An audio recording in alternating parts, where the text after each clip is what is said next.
आप में से कितने लोगों ने इसे यूज किया है? अच्छा वो छोड़ो, आप में से कितनों को पता है कि ये क्या है?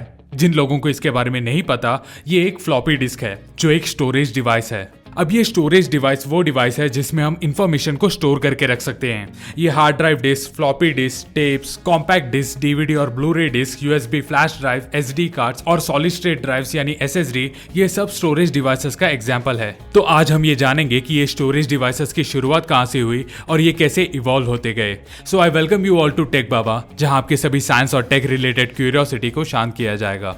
ह्यूमन ब्रेन की जो एबिलिटी है वास्ट अमाउंट ऑफ इंफॉर्मेशन को याद रखने की और उसे स्टोर करने की, ये अभी भी एक मिस्ट्री है जो साइंटिस्ट समझने की कोशिश कर रहे हैं। जबकि हम ज्यादातर इंफॉर्मेशन को याद रखने का ट्राई करते हैं, फिर भी हम उन सभी डिटेल्स को याद नहीं कर पाते और कभी कभी तो वो मोस्ट क्रिटिकल डेटा हमारे दिमाग से बिल्कुल गायब ही हो जाता है।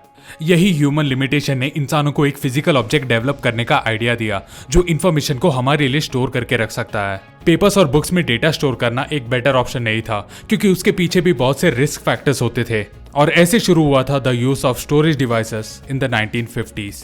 तो पहले हम देखेंगे फ्लॉपी डिस्क। अगर आप एक 90s किड हो तो आपको वो छोटे टीवी जैसे दिखने वाले डेस्कटॉप तो पता होगा। उस जमाने के सीपीयू में ऐसे ड्राइव्स होते थे जो ये छोटे कॉम्पैक्ट फ्लॉपी डिस्क को यूज करते थे। इसे फ्लॉपी इसीलिए कहते थे क्योंकि इसके डिस्क फ्लेक्सिबल प्लास्टिक से बनाए जाते थे। इसे डिजाइन किया गया था टेक्स्ट और इमेज डॉक्यूमेंट्स को स्टोर करने के लिए। इस फ्लॉपी डिस्क का स्टोरेज कैपेसिटी बस 1.4 MB का था, जबकि ये आपको अभी बहुत चिंदी सा स्टोरेज स्पेस लगेगा जब हम इसे अभी के डिवाइसेस से कंपेयर करें। उस टाइम के लिए ये सफिशिएंट था क्योंकि ड्राइव में स्टोर होने वाला इंफॉर्मेशन भी लिमिटेड था। उस जमाने के computers, laptops and even game consoles में एक फ्लॉपी डिस्क ड्राइव होता था, बट आजकल ये फ्लॉपी डिस्क ड्राइव को हम रेयरली देख पाते हैं। दूसरा है कॉम्पैक्ट डिस्क। जैसे वक्त आगे बढ़ता गया, लोगों के पास डेटा भी बढ़ता चला गया जो उन्हें स्टोर करना था और ये सीडी रोम उनकी ये नीड को पूरी कर दी। अब आपको तो ये पता ही होगा कि रोम stands for read only memory, जिसका मतलब है कि आप डेटा को रीड कर सकते हो बट उसे एडिट या इरेज नहीं कर सकते। ये एक रेवोल्यूशनरी आइडिया था बिकॉज इसमें हम कंप्यूटर डेटा स्टोर करने के अलावा इसके 680 MB स्टोरेज स्पेस में हम ऑडियो फाइल्स, वीडियो फाइल्स और यहाँ तक कि कोई सॉफ्टवेयर या वीडियो गेम्स को भी स्टोर कर सकते थे। तीसरा है यूएसबी फ्लैश ड्राइव्स।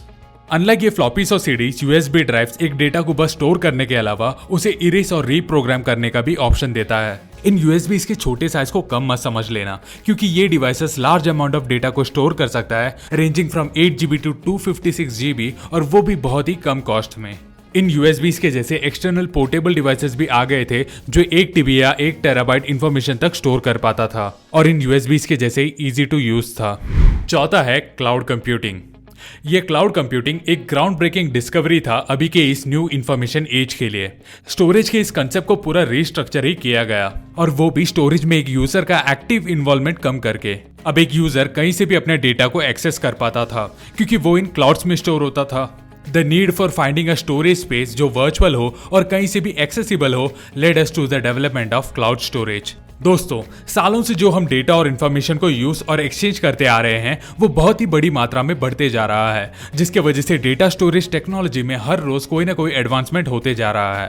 पिछले ये 50 सालों के टाइम पीरियड में साइंटिस्ट ने ऐसे बहुत से एक्सपेरिमेंट्स कंडक्ट किए हैं ताकि वो एक परफेक्ट स्टोरेज सॉल्यूशन ढूंढ सके।